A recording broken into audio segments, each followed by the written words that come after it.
by understanding that the Labour Party has always been a broad church. Over 100 years ago, the party drew together two disparate groups. On the one hand, a new industrial working class who joined hands and unionised, knowing that they could achieve more together than alone.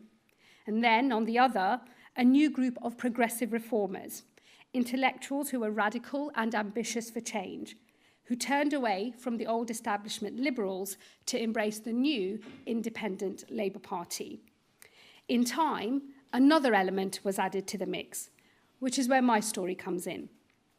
People like my parents who came to this country in search of a better life. They found work here, laid down roots, and in the Labour Party, they were welcomed into a new political home. So it was that people like my dad became Labour. In between engineering jobs and buying the supplies to restock my parents' corner shop, he joined the local party, making his way to what I'm reliably informed is the pinnacle of political life in this country, the chair of the Birmingham Labour Party. Those traditions are different, but they are united by a shared set of values. First and foremost, fairness, and a recognition that in this country, the dice are loaded against working class communities. Alongside that, a belief, not just in greater equality in general, but that contribution specifically must be rewarded, and that rights flow from our responsibilities to one another. We are also united by an enduring decency and tolerance towards others, informed by a quintessentially British desire to live and let live. We are, and have always been, internationalist in outlook, alongside a quiet but profound patriotism. As I have said before, it is a patriotism that best defined by George Orwell, a love of this country for what it is, always has been, and always will be, but also for its capacity to change. As Orwell wrote in The Lion and the Unicorn, what can the England of 1940 have in common with the England of 1840? But what have you in common with the child of 5 whose photograph your mother keeps on the mantelpiece? Nothing, except that you happen to be the same person. Ours is a patriotism that unites timeless tradition with an acceptance, a welcoming of change. As a Labour Home Secretary, it is my job to ask, with those values in mind, what should our migration system look like? Well, it would surely start with levels of migration that are first and foremost fair. Fair to those living in this country today, particularly the working class communities whose plight has always energised this party above all others. Fair also to those seeking a new and better future in this country, with skills to bring and a contribution to make. And what of our asylum system? It would surely mean delivering the noble intentions of the drafters of the original 1951 Refugee Convention, providing safety to genuine refugees, shelter from the storm until they are able to return safely home. That, as the Convention clearly states, the right to protection must come alongside a responsibility to live by the laws and values of this land. And finally, that our asylum system is not abused by unscrupulous people smugglers who profit from false promises and trade in human misery. Take all that together, and you find that Labour values applied to our migration sit at neither extreme. They are no invitation to the fairy tale of open borders, as Zach Polanski's revolutionary Green Party demands, and neither are they the nightmare of Nigel Farage, pulling up the drawbridge and shutting out the world, narrowing our proud patriotism into a crude ethno-nationalism. Between those two extremes, there is ample space for a migration system that is fair, but where it needs to be, firm. There can be both compassion and control in a system that rewards contribution and those who play by the rules. Against that bar, how does migration and asylum in this country fare today? Are we living up to those values? The answer, quite clearly, is no. We are not even close. On legal migration, Zach Polanski provides the rhetoric, but it was the Tories who provided the living experiment of open borders. Between 2021 and the 2024 general election, they oversaw net migration of 2.5 million. To put that in some context, at least 1 in every 30 people in the UK today arrived in that time. In just 4 years, this country experienced levels of migration it had previously seen across 4 decades. It was not just the scale, but also the nature of that change that was so destabilising. This was most evident in the scandal of lowering the skills requirements for some of those who arrived on the health and social care visa. As we now know, fraud was rife, with phony care providers created to draw people to this country on a false promise of work. Absent action, over the next 5 years, some 350,000 low-skilled workers and their dependents will qualify for settlement. At that point, they will gain access to welfare, free healthcare, and social housing. We must be honest about the scale of this. We have never, in this country, in the history of this country, had so much low-skilled migration in so little time. We estimate, based on findings from the Migration Advisory Committee, that the lifetime cost to the taxpayer will be £10 billion. That figure would be paid for by working people in this country. It would mean ever longer waits for the 1.3 million people in this country on the social housing list, and yet more pressure placed upon our National Health Service. It is an affront to the idea of fairness within our migration system. Our asylum system is no closer to embodying Labour values. Criminal gangs are profiting from their vile trade in human beings. People have travelled the world with untold suffering in the process, and over 180 people have died in those final miles across the Channel. Our own system has faced immense pressure.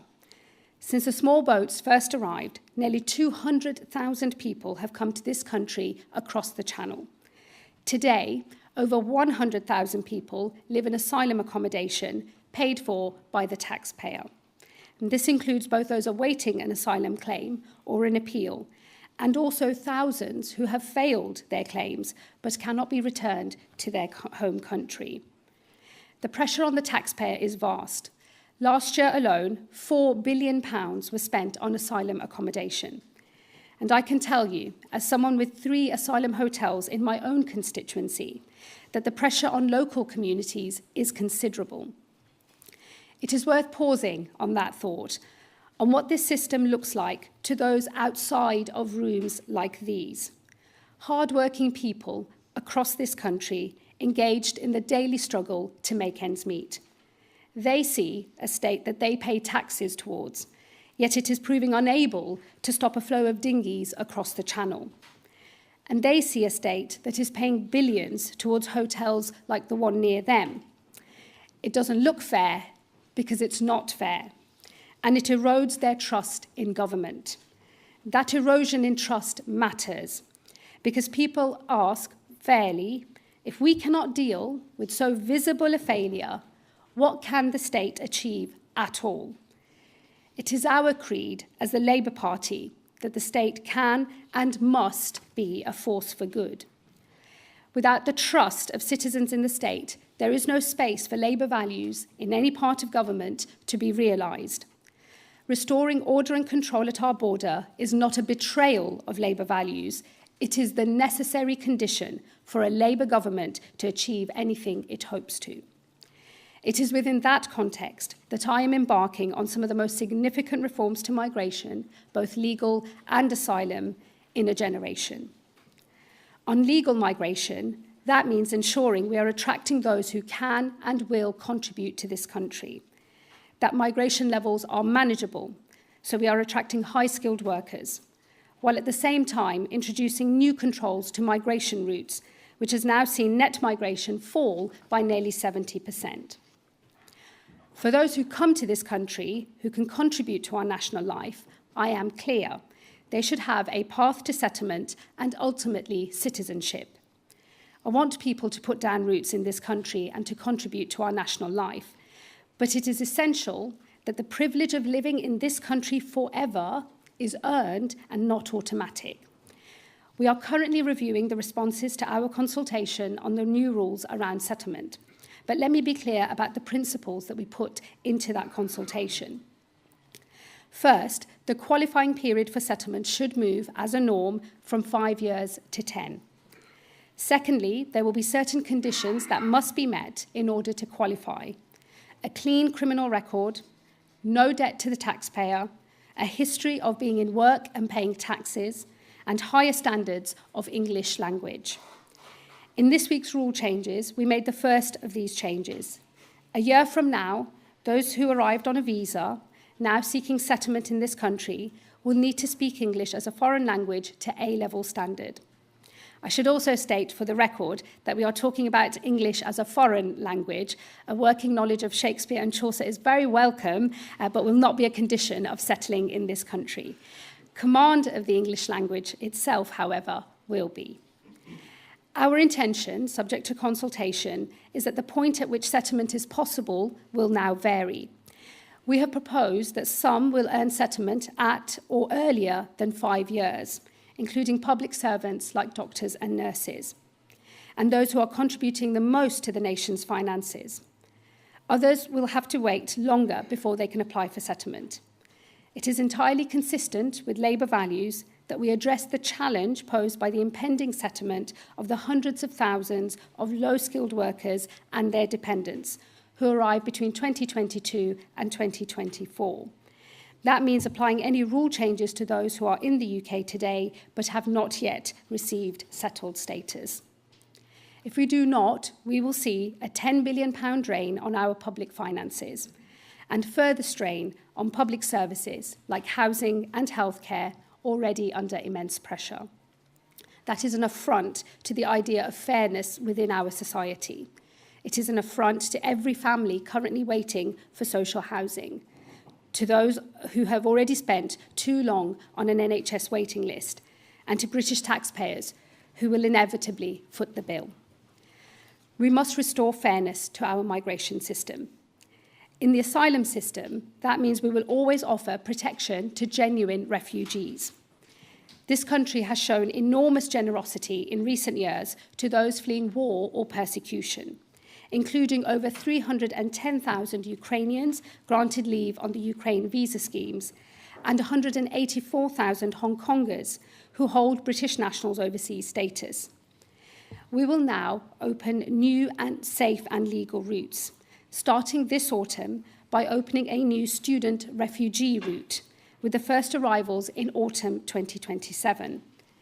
This will be the first of a series of new, safe and legal routes, which will include a new work route and the expansion of community sponsorship following the success of the Homes for Ukraine scheme. But at the same time as showing that immense generosity of spirit, we must wrest control over migration back from the smugglers and restore order and control at our border. That means bearing down on illegal routes to this country, tackling illegal crossings, and as a result, reducing the burden of so many living in asylum accommodation. Since launching the Border Security Command, we have made over 5,000 law enforcement disruptions of smuggling gangs and stopped more than 40,000 attempted crossings. But clearly, it is not enough. Crossings continue, up last year on the year before. And while asylum claims have fallen across Europe, they have been rising here in Britain.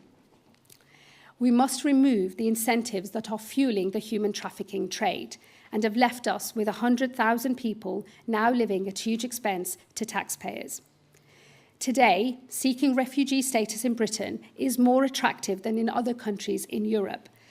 A 5-year initial period of leave leads almost automatically to settled status. This means refugee status is, in effect, permanent from day one.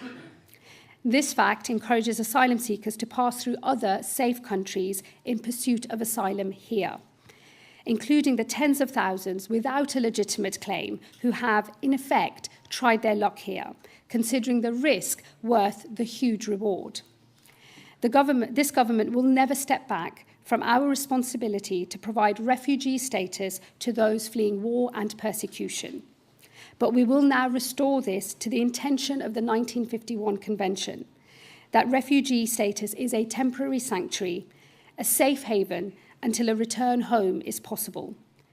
because refugee status shall, and I quote from the Convention, cease to apply to any person who can no longer, because the circumstances in connection with which he has been recognised as a refugee have ceased to exist, continue to refuse to avail himself of the protection of his nationality.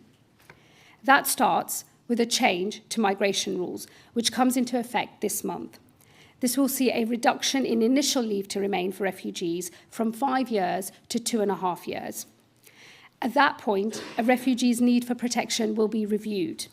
If they still require it, their status will be renewed. If they do not, and their home country is safe, they will return home.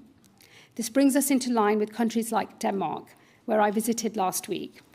There, a social democrat government has introduced reforms that have ended their asylum crisis and saved social democracy in that country from resurgent extremes of the hard right and the hard left.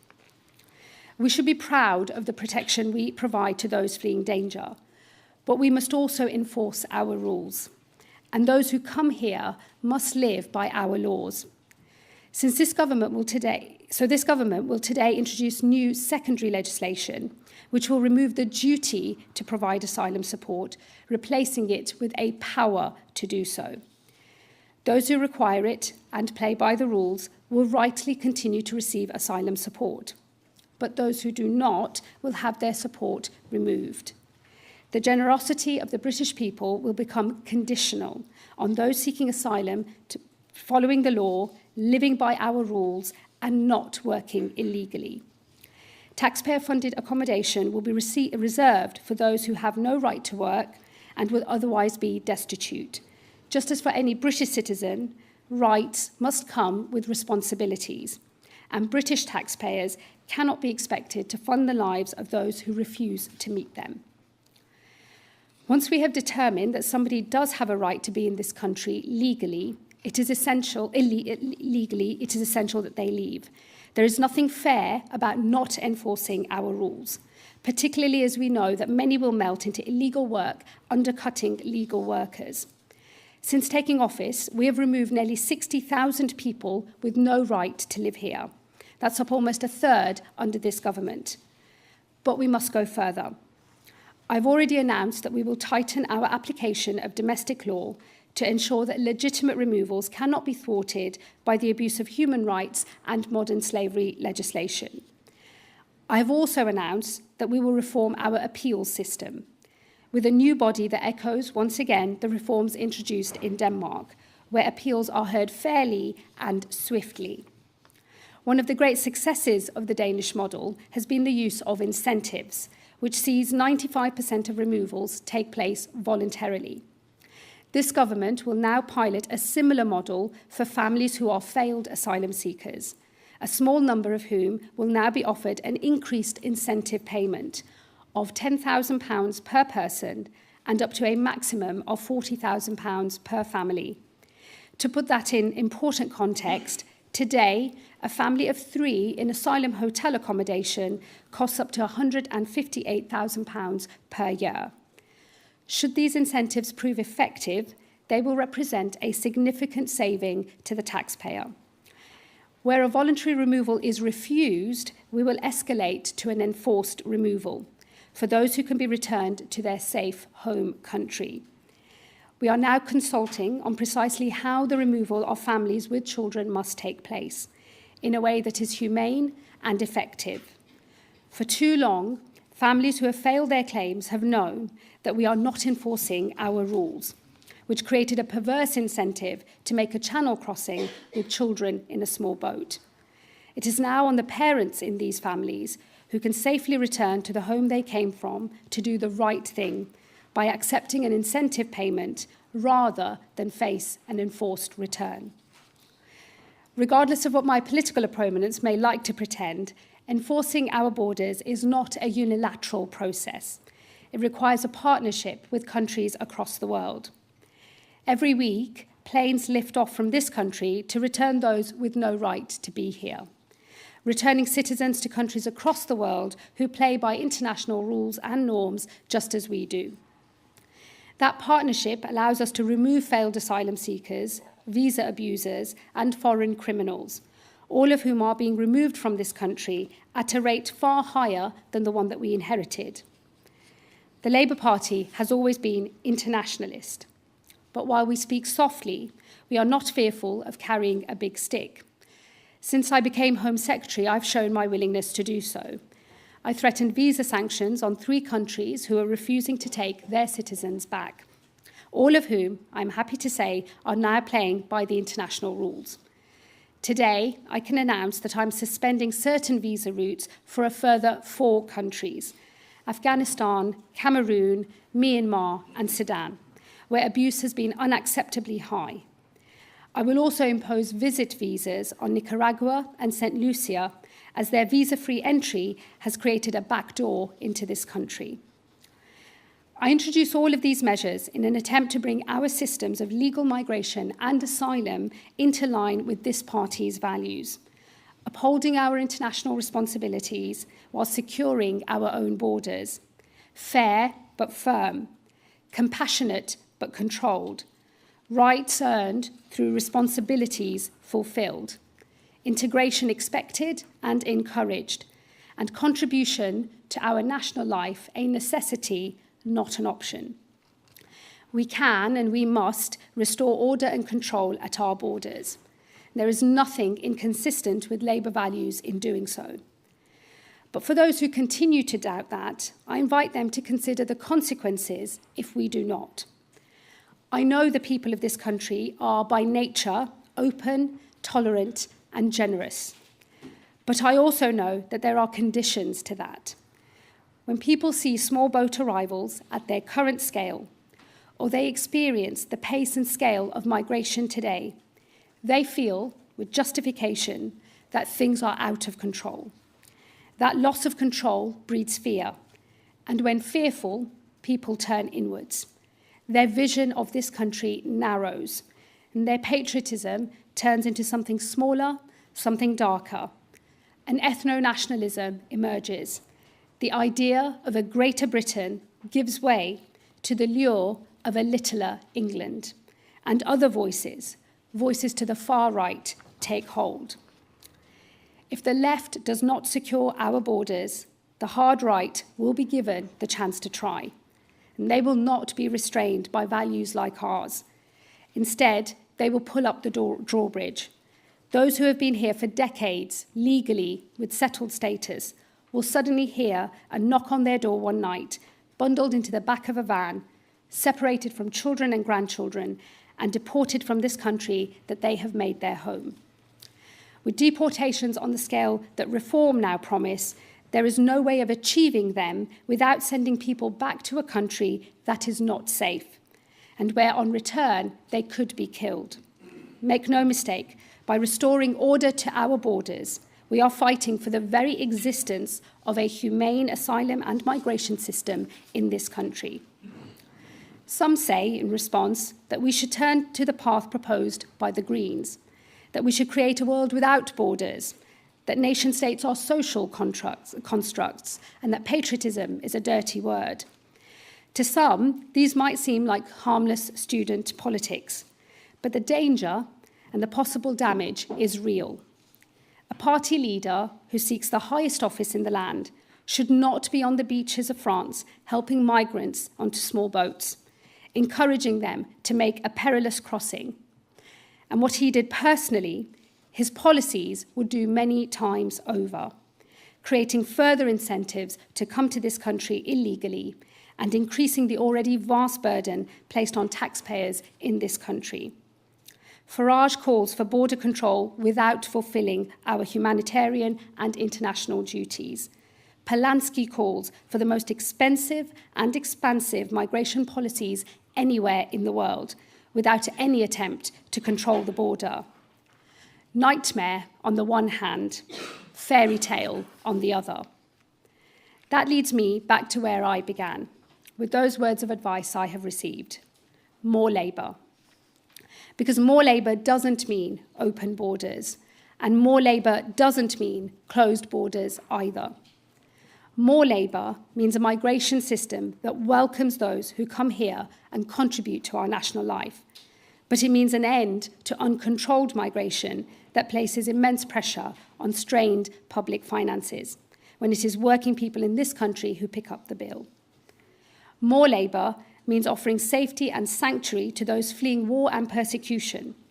But it also means not creating incentives that fuel international people smuggling.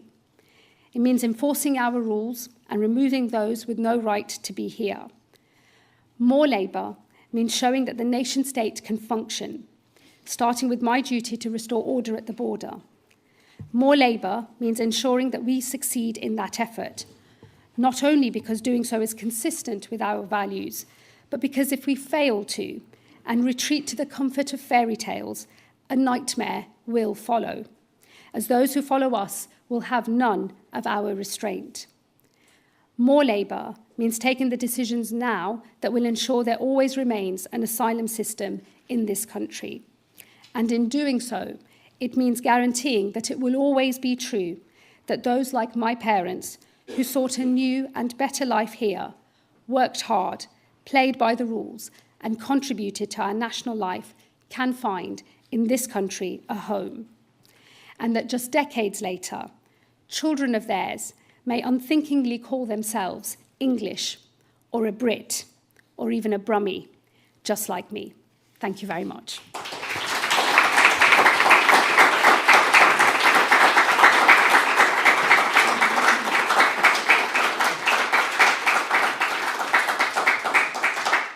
I think we're going to take some questions from the press now. We've got sort of about 45 minutes, so I'm going to kick off first with Chris Mason at BBC.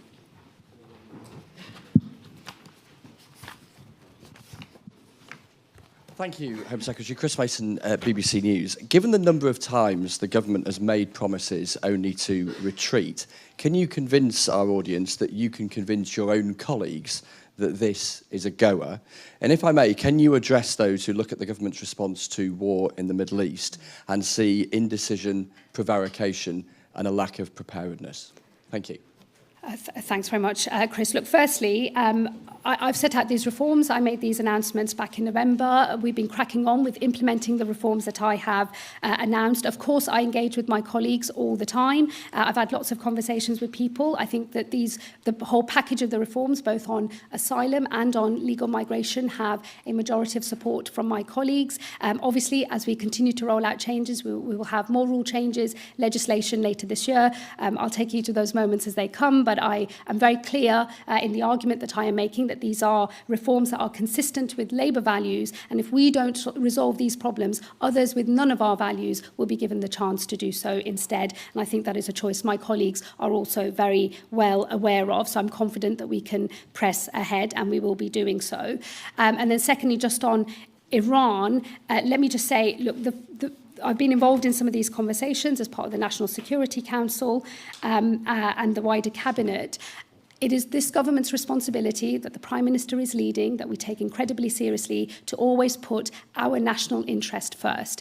That has applied to every decision that we've made in respect of this matter, and particularly in relation to the defensive action that we are taking part in, because we wish to protect British lives, our citizens out there in that region. So whatever we have done and every decision we have made has been based on an assessment of the British national interest, which I'm sure your viewers and everyone else can agree must always come first.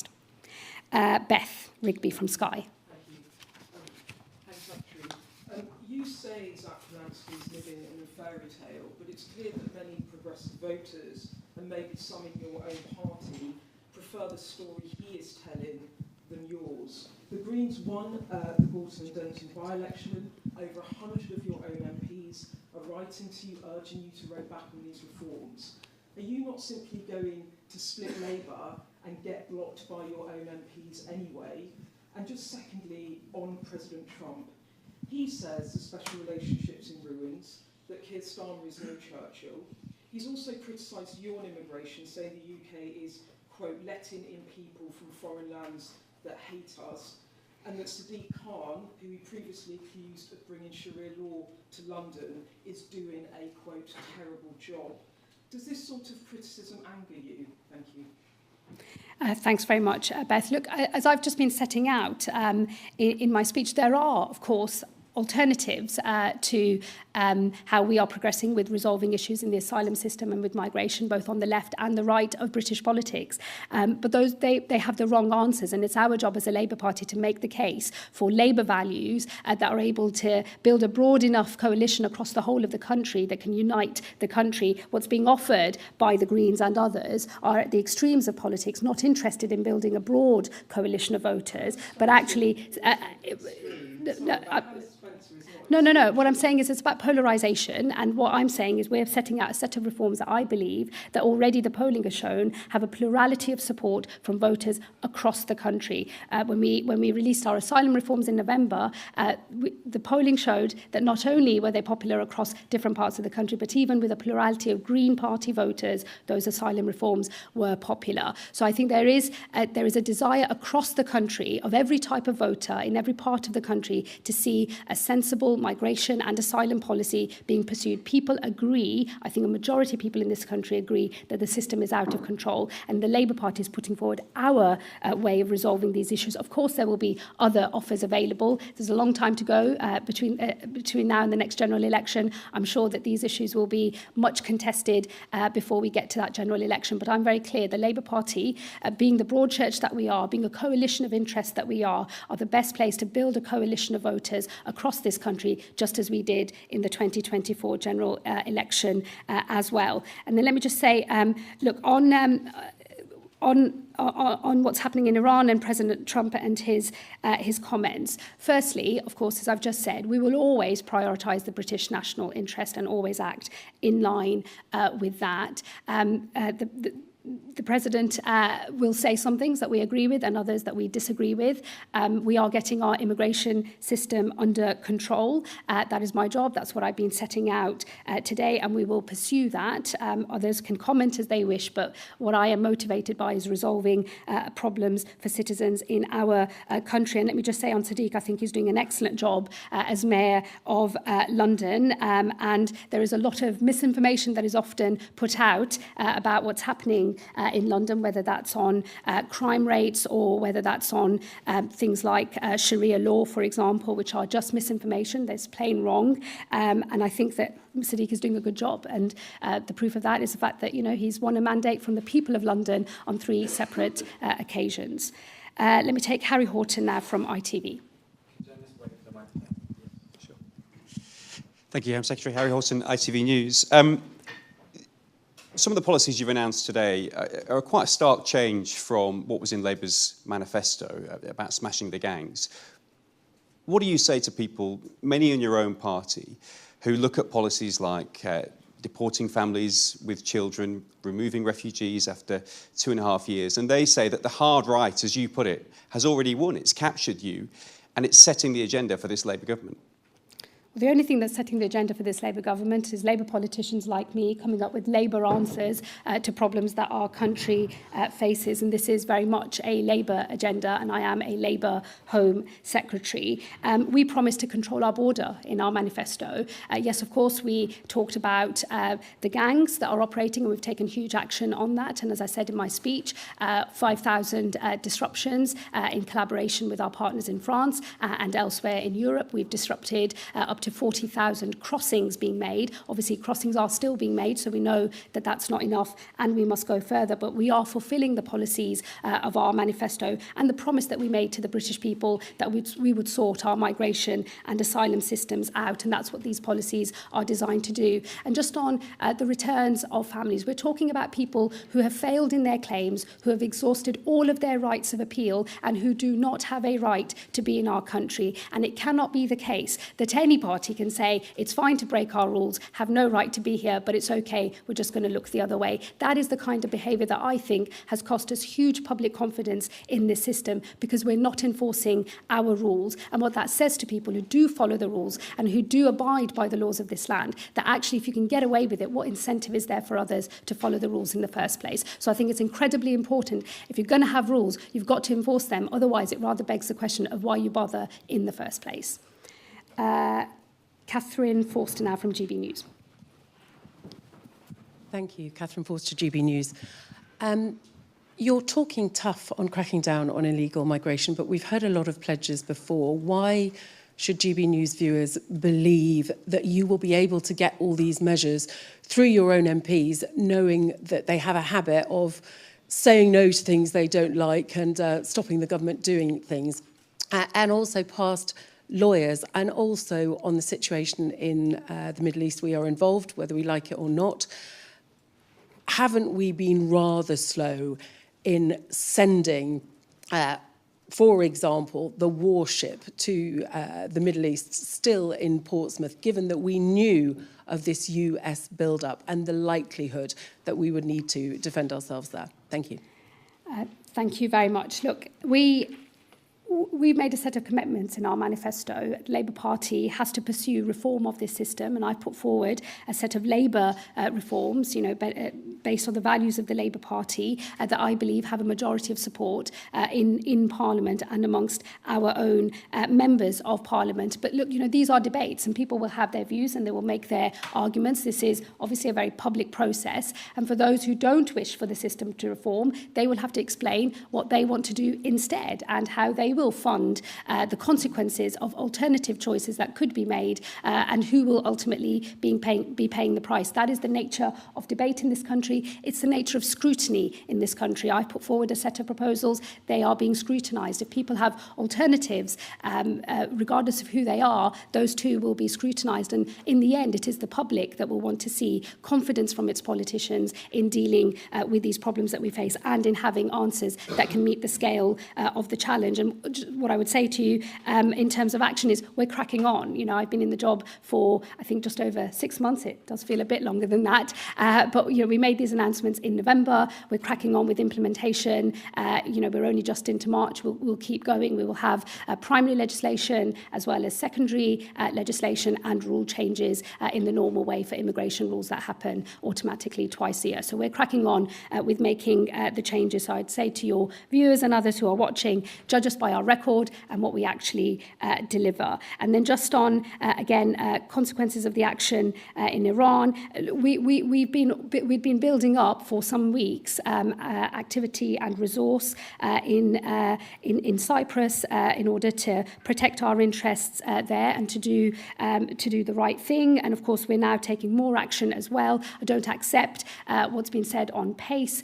We've always made these decisions putting the British national interest first, and we have already been acting, and now we are also going further. Let me take Natasha Clark from LBC. Hi, Natasha from LBC. On the issue of paying failed asylum seekers up £10,000 each, up to £40,000 to leave, reforms say that you are incentivising more people to come and that it's a golden goodbye for people who are abusing the system. On the other hand, the Greens say you're making a scapegoat of migrants. What's your response to those criticisms? And just on Iran, we saw some clashes in Greater Manchester last night after a vigil was arranged for the former Ayatollah. Are you worried about tensions in the Middle East playing out on the streets across Britain? Should we be concerned about an increased threat here? Thank you. Well, firstly, just on the question of incentives, both the Green Party and Reform are wrong.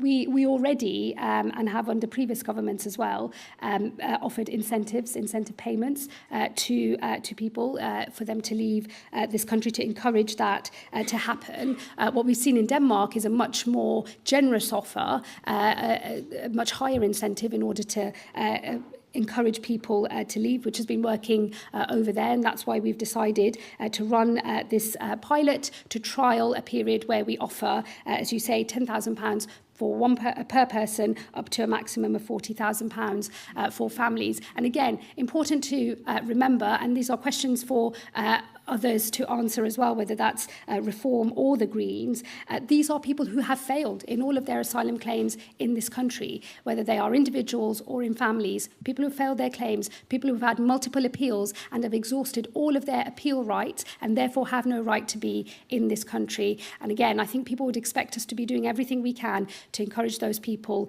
to leave. That is the thinking behind both the pilot on incentivisation and also the consultation consultation on how we effect the removal of families, including, of course, children as well. If people don't take this incentive, by the way, we will move to an enforced return. That is the point of this process. You incentivize people to take the money and to leave on their own accord, or we enforce the removal, which is obviously always much more difficult to do, but we will crack on with doing so. And again, important to remember in Denmark, which has had huge success with both incentivization payments and getting control of its border overall, 95% of the removals from that country are voluntary. So it's worked in other places. I believe it can work here, and that's why we're doing this pilot. I've got Anna from Times Radio next. Anna Mihailova, Times Radio. Britain's welfare bill is set to rise to over 400 billion a year by 2030. You talk a lot about Denmark, but Denmark takes a much tougher approach to getting people back into work in particular, and off sickness benefits. Do you think £400 billion a year is sustainable? Do you think it creates a pull factor for people to come here, which undermines the measures that you are introducing if it isn't combined with cuts to welfare spending? And do you want to see it reduced? Well, I think the first start point is that long before you get to what's available in the welfare state for those who have legal status to be here, is that we're not enforcing our rules properly anyway. The reason we're proceeding with removing the duty to support somebody and removing that from a duty to a power to support people is because there are already people in the asylum system who are receiving asylum support. And the combination, by the way, of asylum support for all asylum seekers is about £4 billion a year, but a proportion of those people have arrived in the country on a legal route, had the right to work under that route, and had to show that they could support themselves before they came into this country. And it's right that we now look at whether they receive asylum support or are actually expected to support themselves, having given those commitments when they came into the country in the first place. And separately also, in large parts of our system, if you've made yourself intentionally homeless, for example, a local authority does not have to house you. If you're breaking other rules and conditions of support from the state, you don't receive all of those benefits from the state. It's right that we transpose the same thinking into our asylum support system, because at the moment, once you put in an application for asylum, we're pretty much supporting everybody. So now that we're moving away from this flat duty to provide support to people and moving instead to a power, we will exercise that power and the discretion within that power in line with a framework that is designed to make sure that people who can support themselves do so, and that we only support those who, without that support, would be destitute. So that is one way I think we should be able to get control of the costs. I was actually just going to come back, because forgive me, I forgot I didn't answer the second part of the LBC question on public protests. Look, we're monitoring very closely the situation here at home in terms of the reaction to what's going on in the Middle East. It's not unusual for tensions to rise in this country based on events elsewhere. Of course, people have family and friends in other parts of the world. There are large diaspora communities here who are often affected as well. We have a large Iranian origin diaspora in this community, in this country. We have others who have fled that regime, who've made this country their home. So there will be people watching very closely with a deep personal interest, and we are monitoring very carefully what's happening across the country, monitoring tensions in our communities, and the police, I know, are absolutely ready to respond to any activity that falls outside of the law. Let me come now to Darshana Soni. Welfare spend to reduce. You didn't answer that. Well, look, I'm not here making policies for the wider welfare system. What I'm setting out is the welfare system insofar as it interacts with the migration system, and I've set out a range of policies and proposals today that are designed to get some of that spending back into control. Darshana Soni from Channel 4. Thank you, Darshana from Channel 4 News. You said that these changes reflect Labour values. You know that within your own party, a lot of progressives disagree. And we're being told that 100 Labour MPs have signed this letter asking you to rethink your plans. You will need those 100 votes to get anything through the Commons, any legislation. In the past, when your backbenchers have rebelled, Keir Starmer has done a U-turn. Are you confident if he comes under pressure, that he will stick to these plans and that he won't force you to water them down? And secondly, we've had a lot of announcements from you. You're saying that all of these measures together will deter people from coming here. Can you tell us how you will measure success? So can you say to the British people, by the next election, how many people should we expect to see coming to this country on a small boat every month? What will the numbers be if your measures work?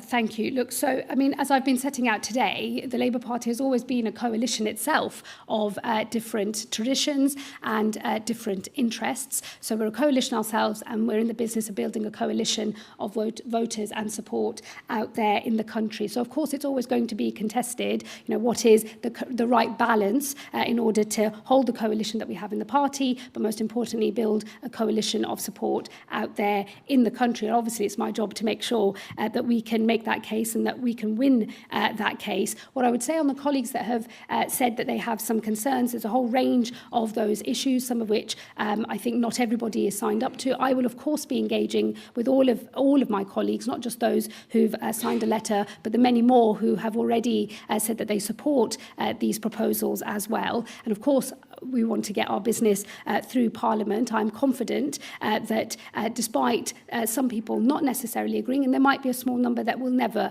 agree, and I think this is politics, that's fine too, but I'm very clear that we have a majority of support in the Parliamentary Labour Party in order to get these reforms passed. And what I would say to colleagues and people, as I've said in an earlier answer, we have to make a case to the country.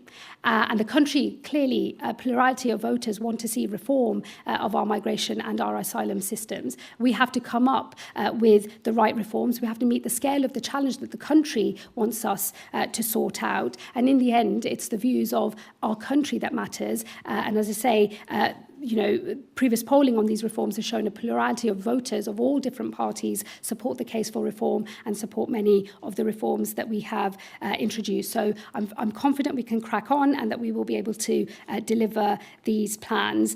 And then let me just say on what does success look like? I mean, in the end, we've got to go to the electorate at the next general election with a system that's under control. Of course, we have to deal with the problem of boats. I haven't set an artificial target because we see what unrealistic targets have done to public confidence in migration. Old enough to remember the David Cameron tens of thousands pledge from the 2010s. There is no point killing public confidence further by setting targets that might not be met. What I would rather do is carry on with delivering these reforms and then be able to show through that delivery that we are delivering a controlled and ordered system. We are reducing illegal migration into this country because we've changed the incentives, we've dealt with some of those pull factors, and people are making that choice not to get in the boat. And important also to remember that because we believe in offering refuge to those who need it, we are going to create safe and legal routes for people into this country. 3 models for that: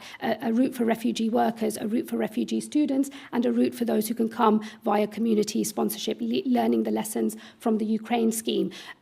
I believe this country is generous and wants to do the right thing by people who are suffering around the world. In order to be able to have generous, safe and legal routes into this country, we do need to crack down on illegal entry into this country. That's why the totality of these reforms, not only I believe have parliamentary support, but support out there in the country as well.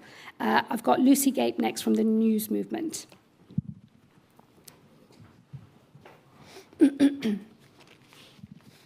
Thank you, Home Secretary. Lucy Gape, the News Movement. The government is losing support from young people, is cutting study visas from some of the world's poorest countries going to remedy that. Does it align with your promise to help those genuinely in need? And how do you interpret that surge in support from young people for parties like the Greens and Reforms? Thanks. Look, again, important to remember what we're cutting down. These are people who apply to come to study in this country. and then who become asylum seekers at the end of their study period. And the rates of conversion of study visas into asylum claims is very high from these particular countries. I think if you look at Afghanistan, in the last 5 years, something like 3,500 people claimed asylum having come here as a student. And we, in that same 5-year period, we put out 3,700 student visas. So you can see the rate of conversion from coming here as a student on this route into the asylum system is very, very high. So the reason that we are tackling this is because of that abuse. We want, in the end, to be able to bring refugee students into this country. But I think it's important, if somebody has come to study, they come to study, and once their study period is finished, they leave. The study route into this country is not the same as an asylum route into this country. And I think that when you have abuse of legal routes into this country that then convert into asylum claims, you're essentially running a legal migration system that is essentially an asylum system. And I do think that it's important that we follow the rules properly and we have separation between those two things. Of course, though, in some parts of the world, we will want to, once we create safe and legal routes into this country, want to provide refuge, particularly for students as well. It's why in this autumn, so later this year, we will set up the new refugee student route, so a safe and legal route for refugee students to come. The important thing there is they will have already been accepted as a refugee, so there's none of this, studying for 3 years and then claiming asylum, in country. You'll come as a refugee, you'll be a student here, and then you'll be able to make your life here. So those proposals will be announced later this year. The route will open in autumn, ready to take applications a year later, so in autumn 2027. So if people are coming as refugees, it's important that they do come as refugees, not as something else first before converting their claim into an asylum claim. I've got Rustam Wahab from UK Fact Check. Good afternoon, Home Secretary. This is Rustam Wahab from UK Fact Check Politics. I wanted to ask, why is your headline penalty aimed at the asylum seeker rather than the employer who profits from illegal labour? Isn't the real pull factor the availability of cheap, exploitative work? And doesn't this policy risk expanding the underground labour market? Well, look, we have to take action of both. I mean, the asylum reforms are not just not only about those who come who work illegally in this country, but the wider abuses within the asylum system. But we are, of course, also tackling employers as well who break the rules, and we've seen enforcement action go up under this country as well. So it is a two-pronged approach on the whole illegal working side. But the broader package, of course, is about the asylum system, because it is the incentives and the behaviour of asylum seekers that we are seeking to change in order to change the calculus of those who are seeking to get on a boat in the north of France. Because ultimately where we want to be as a government is actually we take people, refugees, into this country through safe and legal routes in the future, rather than incentivising the people smuggling chain and the gangs across northern France and wider Europe as well. I've got Camilla Tomini from the... Sorry, I just wanted to follow up. I'm running out of time. I'd like to move on to the next question, please. Home Secretary, good morning. You're targeting 4 countries, including Afghanistan, with the new visa bans. But in reality, Pakistan accounts for the biggest share of people who enter the UK on legal visas and later claim asylum, about a quarter of the total, or nearly 10,000 people last year. Migrants from Pakistan also topped the table for all asylum claims last year, but despite more than 70% of those claims being rejected, just 4% were returned. So why haven't you also applied a visa ban to Pakistan? Firstly, this is new action that I'm taking for the first time. It's not the end of the action that we will take. I won't give a running commentary on discussions we're having with other countries. If you look at those tables, there are a number of other countries where the numbers are very high. We will, of course, be speaking to our counterparts. We already are. And this is the beginning and not the end of the action that we will take in this area. I've got Martina Bett from The Sun.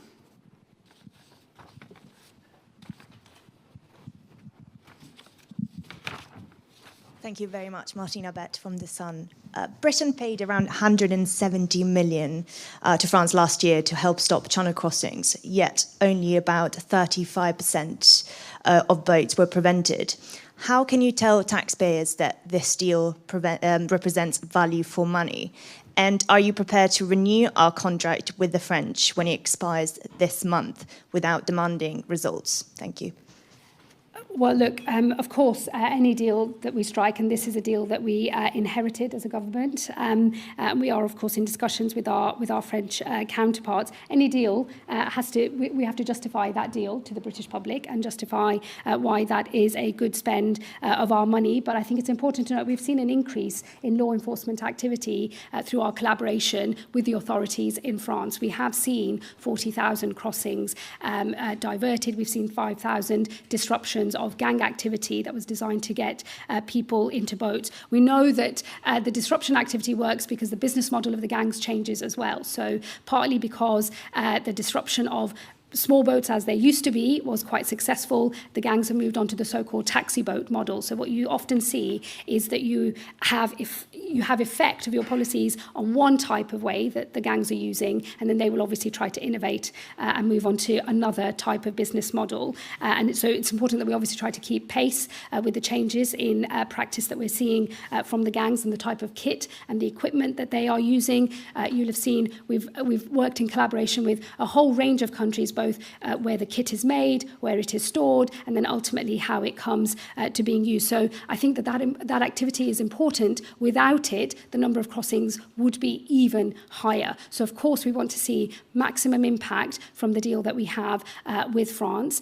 They also want as much impact as possible because, of course, before those individuals get on a boat in the north of France, they're often in camps in the north of France, causing additional issues in that region of the country. So it's in our collective interest to have a deal that has high impact, and that's what we're obviously aiming for the future as well. Next, I've got Brie Allegretti from The Times. Sorry, I can't.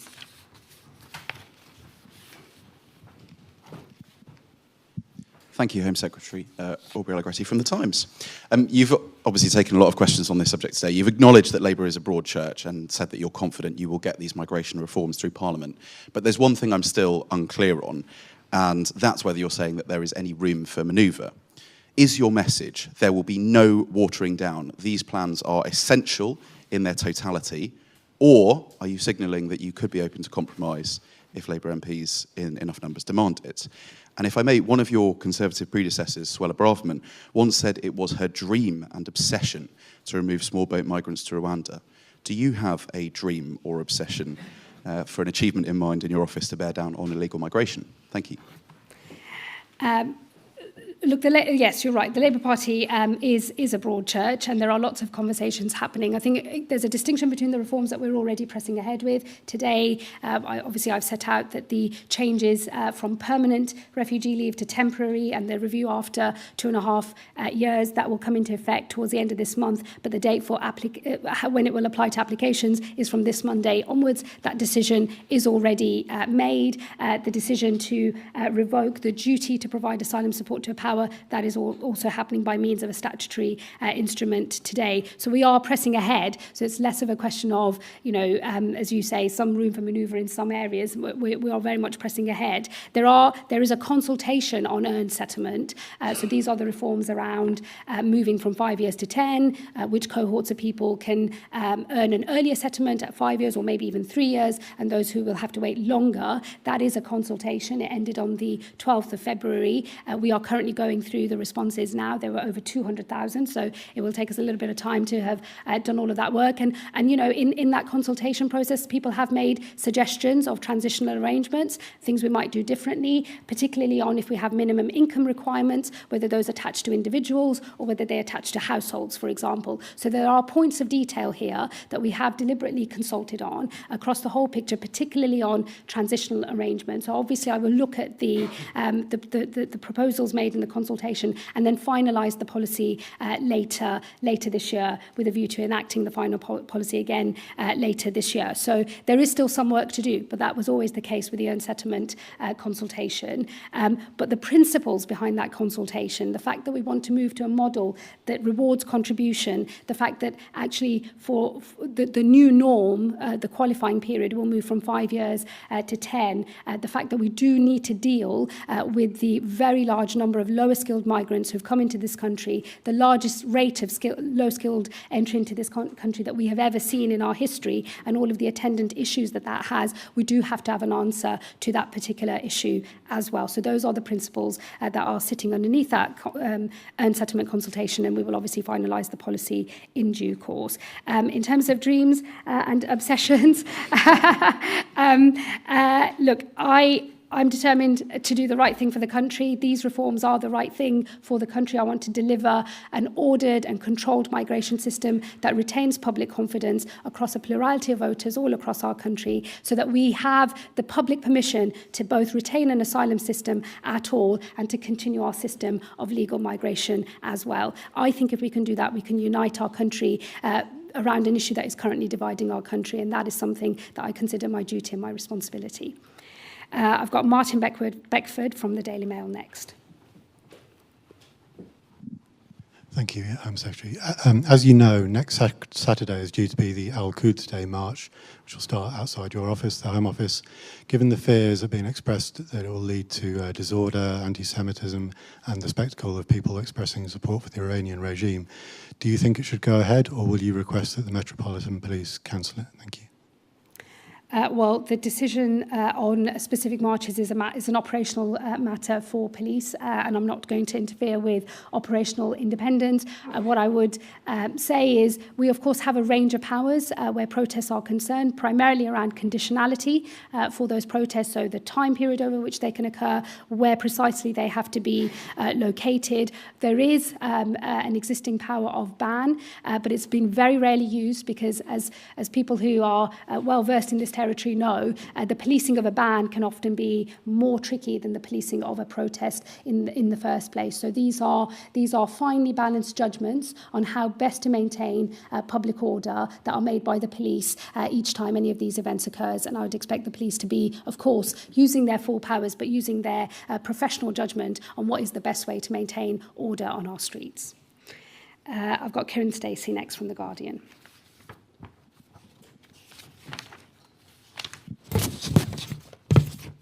Thank you. Kieran Stacey from The Guardian. The pilot scheme that you've announced envisages that 150 families will be offered money to leave voluntarily. If they don't accept, they might be forced to leave. How much force are you willing to see border officials use against children in particular if their families do not take up this offer? So we are currently consulting. It's a targeted consultation on how to effect the removal of families from the country. It's actually a consultation on two parts. One is on how to withdraw support for those who are not complying and who have exhausted all of their appeal rights and do not have the right to remain in country. And then, of course, there's the other part of the consultation is on the handling of children and others in order to effect a smooth removal. That was a targeted consultation with the Children's Commissioner, with local authorities and with others as to how best to implement this policy.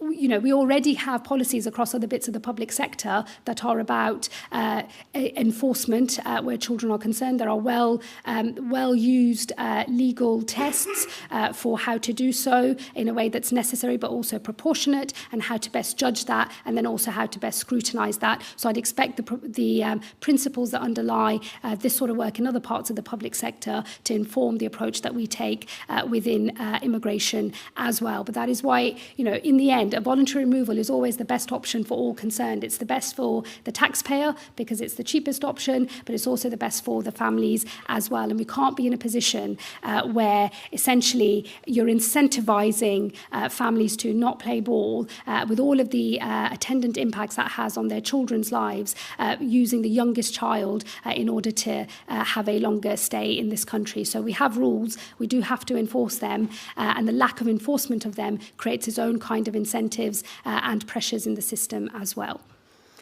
Can I have Michael Knowles now from The Express?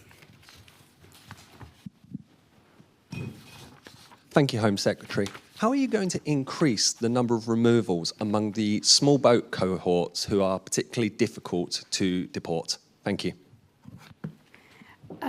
Well, we're already seeing an increase in removal. So under us, we've had the highest rate of removals, I think, in at least a decade or more, with big increases in enforcement across the picture. So removals are just under 60,000 at the moment under this government. They will go up. Of course, there are some barriers to removal. So, for example, if somebody is from a country that is not yet deemed safe, we do not return people to countries that are not safe. That is a difference between us and what is on offer from other political parties, but we're not going to be removing people to danger. But we will, of course, monitor country situations, and as soon as it becomes possible for us to remove people to their home countries, we will do so. Oh, okay. So that's Dave Burke at the Mirror.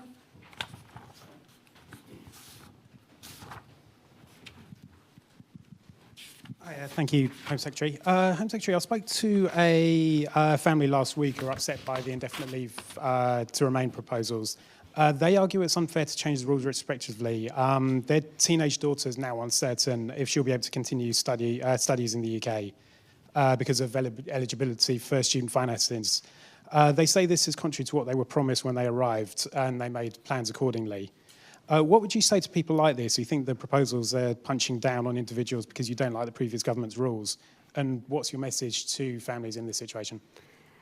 Well, look, as I said in my speech, we've never seen a scale of low-skilled migration into this country of the kind that we've seen in these last few years in our history. So we've had a pace and scale of migration into the country over the last 4 years that has outpaced what had happened in the previous 40 years. So that is the reason why the government can't simply ignore what has happened and to not try to effect change, because of all of the attendant pressures that will have on public services as well. As I said, the Migration Advisory Committee's report, we estimate, based on their findings, this is a cost of £10 billion to the Exchequer. So we have questions to answer for citizens on every side of this picture, and it's important that the government shows that it is able to rise to the scale of the challenge that has been posed by what has happened under the last Conservative government. What I would say I don't know the individual circumstances of that family, but I would say is that in the earned settlement proposal, we have set out a range of qualifying periods for how people can earn settlement in this country.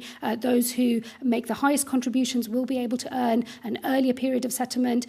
Those who don't will have longer. Those who have use of benefits or have a criminal record will obviously be on much longer paths or not get settlement at all. So it is a range, and different people will fall in different parts of that range that is being suggested for the settlement proposals. They are obviously subject to consultation at the moment. We will finalise the detail and publish the full range of policy choices later this year. Okay, I think that was it. Okay, great, thank you. Thank you for your speech. Did you want to come over? Yes, no, I'm coming over. Excellent. The microphone there should be working. Thank you, first of all, for joining us here today. We're really delighted to be hosting you. So, first question from us here at IPPR. You've said clearly that change is needed to address the public concerns around divisions on migration, and you've also warned that reforms plans are too extreme and divisive. So I'd really like to understand from you how you distinguish between reforms that will restore public confidence and those that risk fueling division. How do you draw the line? Where's the line for you? Well, that's why I think we pursue reforms in line with our Labour values, as I've just been saying in the speech, based on fairness, based on compassion, but control as well, rules that are actually enforced, and a set of rules that reward contribution. I think that if you're able to show the country that we can do what I think most people believe is the right thing, which is support people who want to make their home in this country, who've come here lawfully, support those who are fleeing war and persecution elsewhere. People do want to try to do the right thing, but they also want to know that the system overall is well managed. And I think they've got plenty of evidence to prove it hasn't been well managed in recent years, and that is the task that we have in front of us. So I think the approach has to be in line with our values as a Labour Party, the sort of behaviour we want to encourage, the behaviour that we want to support, and then also the behaviour that will lead to enforcement of our rules and a denial of the right to be in our country as well. So I think it's the combination of that, which I do believe has a plurality of support across every type of voter group in this country. And as we prepared for this event, we went out to quite a lot of the migration sector who are obviously on the front line of supporting people that are struggling in the asylum system. And we asked what they wanted to ask you. And as you can imagine, we got a wave of questions. So we're actually going to send all those questions to your office Oh, right, okay. on the back of it. Because we can't, I'm not going to No, it's fine, put that's them good. all to you right now, but we'd love if you'd respond. But there were three that we picked to ask you directly. So Chris and Jarrett from We Belong has asked, for individuals currently on a pathway to settlement under existing rules, can you commit to a clear and fair transitional set of arrangements from the system that exists when they started that process and the rules they thought they were working under, and then the rules that you're now introducing? So it's the kind of retrospectivity question. Yeah, look, I think as I've said in questions and in my speech already, the part of what we're trying to deal with is a wave of low-skilled migration of a kind that we've never seen in this country before. That does pose its own challenges, and, you know, challenges that citizens here also raise with me. So, of course, if you're in this part of the sector, I fully understand these are the people you're dealing with every day. I deal with a constituency of very varied interests on this matter, high levels of diversity. It's over 70% non-white, and I have the opposite question often coming at me, which is, you know, why are we paying for more and more? So there is a balance to be struck here, and we do have duties to those who are already here and duties to those who are ultimately going to pick up the tab. So I guess the question really is, you know, who pays and who ultimately bears the burden? And we know that based on the Migration Advisory Committee's findings, this is a big lifetime cost that the taxpayers of this country are on the hook for. So there are big questions here. That's why we have consulted on the transitional arrangements.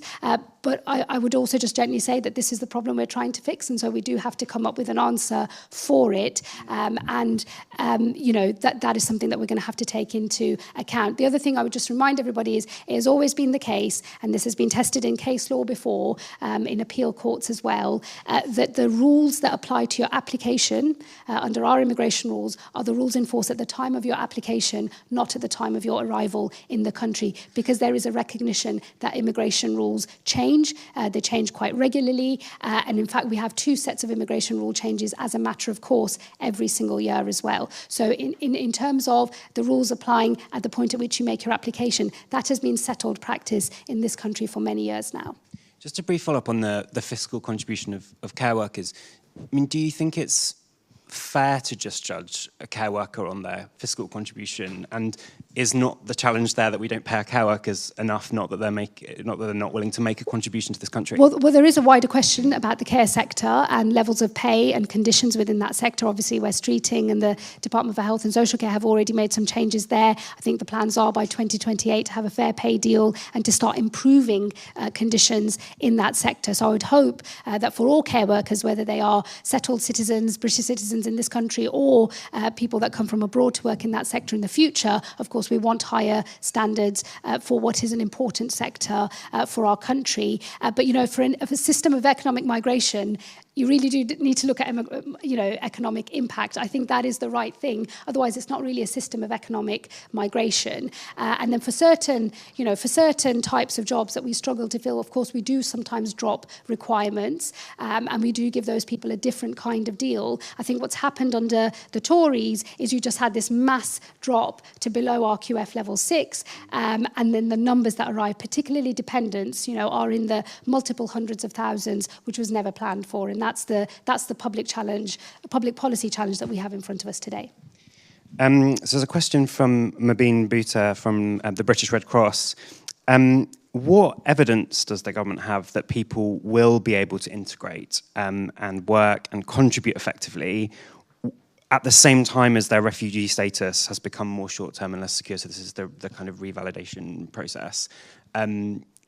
What evidence are you drawing on to say that will allow you to meet the kind of aspirations that you set for the policies of contribution? Well, look, there's a principal basis here. I mean, we are deliberately making different choices for what happens to people when they arrive in this country based on the way that they have come. In the future, as we get on with setting up our safe and legal routes for refugee workers, refugee students, and also people coming with through the community sponsorship model, that will be the most privileged way to enter this country as a refugee. And I think it's important to change the calculus of people that are looking to pay thousands and thousands of pounds to criminal gangs and people smugglers, that is the worst way to try and come to this country, that we will take a fair share of people from around the world and offer sanctuary, but in a way that is controlled, set on our terms, and through routes that we manage ourselves, not things that are in the pay of people smugglers. So I think it is right to try to distinguish as a matter of principle between the different ways in which people enter and then what they can expect having entered in that way. So there is a deliberate policy principle here. That is why the totality of the reforms, as we settle the policy on earned settlement, when put together, it will be very clear that the very worst outcomes are for those who have come by paying smugglers a lot of money and getting on a boat. But actually, as we grow the numbers that we take ourselves as refugee students and workers, those people will have the most privileged setup of all. So I think that's the right thing to do. Also, within the new core protection model, we will, of course, also, alongside that, set up the protection work and study route, which will give people a chance, if they can study or contribute to the country, to this country, to switch into that route, which will also, I think, help to integrate them as well. So it is a combination of the two that I think makes the overall package fair. And then a question from Laura Taylor from the Refugee and Migration Policy Project. You've said that immigration policy should be fair and should value contribution, but your reforms mean at the moment that, for example, a child of a wealthy banker could secure a settlement in 3 years, while a child of a care worker might wait 15. What message does that say about what contributions we value as a country? Well, again, I'll just repeat, it's a system of economic migration, so I think economic impacts have to be taken into account in a system of economic migration. But secondly, actually, through the earned settlement proposals, we are looking to essentially treat people as individuals wherever possible for their journey to settlement. And we will have to have bespoke routes for children because, of course, there will be a difference. It won't make sense to necessarily treat children who arrived here very young the same as those who arrive, just shy of their 18th birthday. Those are matters of detail that we've consulted on and that we will draw up our full proposals for. But in the future, we are looking to look at settlement by individual rather than by family cohort. So to distinguish the two, because everybody should be on their own settlement journey. And then final question from me, really. You've just made the point that, you have to balance here the concerns of communities up and down the country that feel that change has happened too rapidly at times in the last few decades, and with the kind of desire to have a proper asylum system for people that have genuine claims. Whatever the level of migration we have, what do you want the government to be doing? What are you doing, and what do you want to do further to ease the pressures on communities across the country that are still dealing with the legacy of austerity, that feel that their public services are under strain, that the kind of the social space, the kind of social infrastructure is crumbling? What do you think we need to do there to make sure that communities are resilient to whatever level of migration we end up settling at? So on the cohesion side, I see it slightly differently, which is I think we first have to deal with the fact that one of the biggest drivers of division in the country, something that's really straining at social cohesion in our country, is the boats and the wider migration system being uncontrolled, in chaos, not well managed. And I think that is really genuinely fueling division. I hear that from ethnic minority constituents as much as I hear it from white constituents as well. So there is deep concern in the country. I do think this issue has been tearing our country apart. And so that's why I do think it's important to come up with a set of proposals that are capable of both managing that system, but also, proving to the public that we can have a system of both asylum and legal migration into the country that they can have confidence in, that they can believe in, and that they can feel proud of, that we're doing the right thing, we're giving people a chance, but in a way that suits us as well. So it is a balance between people with competing interests. And I do think that for those who are already here, for our citizens, we do have to hear what they are saying as well. And one of the temptations in this debate is to talk about the wider economy and to sort of make an assumption that as long as the wider economy is doing well, well, then no one's going to worry about immigration or the pace of change in their societies. I just don't think that's true. I've been a frontline politician for 16 years now. I have a very diverse seat of my own. I've been to many other constituencies. I used to run the general election campaign, so I've travelled a lot. I've talked to a lot of people, and what I always hear is, you know, you can't divert people to, you know, here's a bigger concern that you have and we've sorted it. You need to forget about this one. They've cottoned on to a genuinely broken system. We can't say to them, you're making it up or you're misinformed or you're wrong. I see it for myself every day. This is a broken system. Somebody has to fix it. And in fixing it, we have to show how we're fixing it, the principles that drive the new system, and to build public confidence in it for the future. But I do think it's possible. Separate to that, of course, lots of public services are under pressure. As a government, obviously, we are trying to rebuild our public services, whether that's health, whether that's education, and others that I've been involved with, like the criminal justice system overall. You know, we are pursuing big reform programs. We've funded more of these services as well. It does take time to turn around 14 years of Tory government, but we are cracking on with that, and that will be important, I think, to give confidence to communities. But I think that is slightly separate from the wider issue of support for an immigration system, because I think we're in a fight to prove we can have a working system of migration in this country that the public can have confidence in. Thank you so much, Home Secretary, for your time today, for joining us. I just want to explain the reason we haven't offered you water is not... because I'm fasting. It's not a hardball interviewing technique by us. Thank you for joining us today. And I want to just also thank our amazing team here at IPR who've put on this event, particularly Holly and Vicky and Marley. So thank you to them. I hope everyone has a brilliant rest of the day and joins us again here at IPR soon. Thank you. Thanks very much, everyone. Thank you. Thanks so much.